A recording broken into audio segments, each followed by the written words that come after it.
So we need to get right down to it. The expectation is that 2023 will be worse than 2022. And honestly, the economy's in trouble. Here's why I'm telling you this. For the longest time, we've been hearing that 2022 was going to be better than 2020 and 2021. And obviously, how could anybody be wrong? 2020 was a complete disaster. 2021 was just a continuation of that disaster, and things even got a little bit worse. Then here comes 2022, and we're still in this mess. Well, here's what I can tell you. President Biden said last week that we were out of this mess. Don't worry, it's under control. He said that inflation is getting better. He was even very clear that we're not in a recession. Okay, that's good news. But shortly after that, White House officials, they stated that, well, things could get a little bit worse. Even Treasury Secretary Janet Yellen stated last month that she believes we will experience relatively high inflation for all of 2022 and much of 2023. Well, now all economists are coming out and saying that the recession of 2023 will be worse than anybody is predicting. And that's what I want to talk about right now. Because 2 months ago, we saw inflation was at 9.1%. Then it dropped to 8.5%, and now it's sitting at 8.3%. That's if you can believe those numbers. Now, everybody was saying that the reason why inflation dropped from 8.5 to 8.3% is not because all products and all goods and everything got cheaper. No, that's not why. Because most things got more expensive. Food got more expensive. Energy got more expensive. All right, housing and shelter got more expensive. Really, the only thing that got cheaper was gasoline. And that got cheaper because the Biden administration decided they were going to pull out 1 million barrels of oil every single day until the end of October.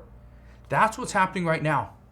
And so that's the reason why we are seeing gas prices come down to their lowest levels in over a year. And so that is really good news that gas prices are getting cheaper. The problem is it's a temporary solution.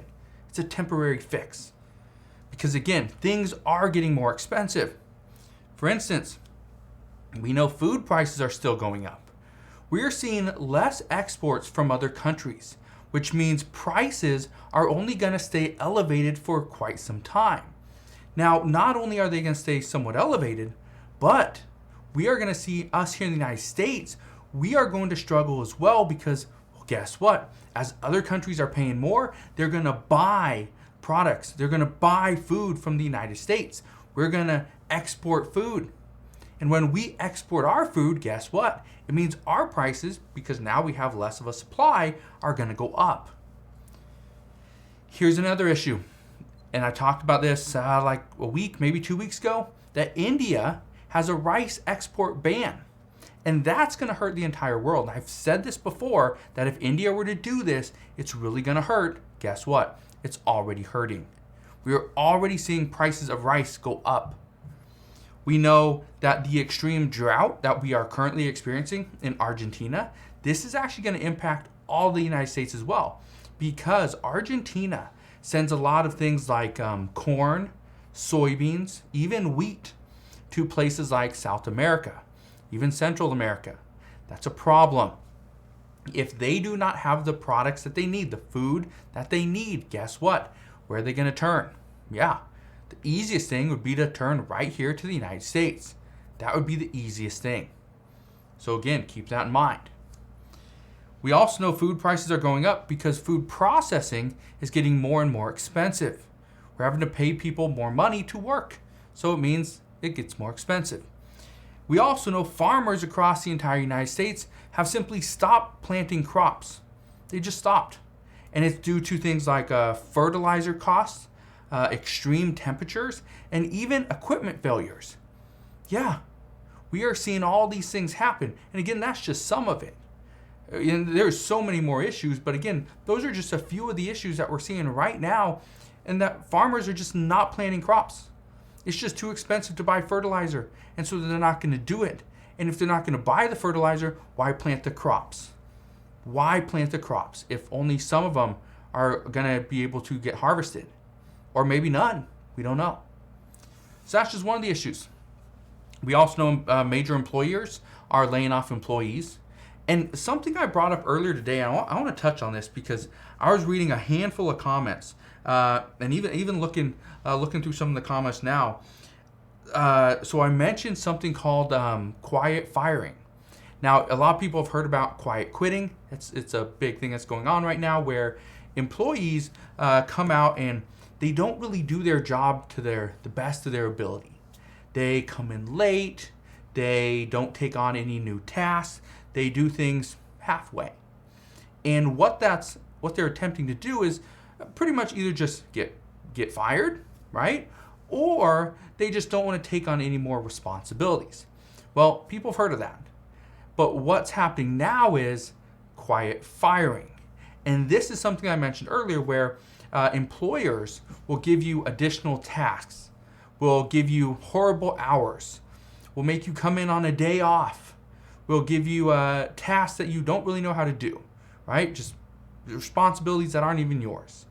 They'll even give you less hours and just cut your hours by maybe 30 minutes a day, because 30 minutes a day is 2.5 hours a week, right? If you work 5 days, well, that 2.5 hours, that might make you so upset that you just quit. Now, many people didn't know that this was a thing, but I got multiple comments just today from a handful of people reaching out to me saying that they think this is happening to them. And they're giving me different scenarios like, hey, my boss just asked me to, let me read this one, right there.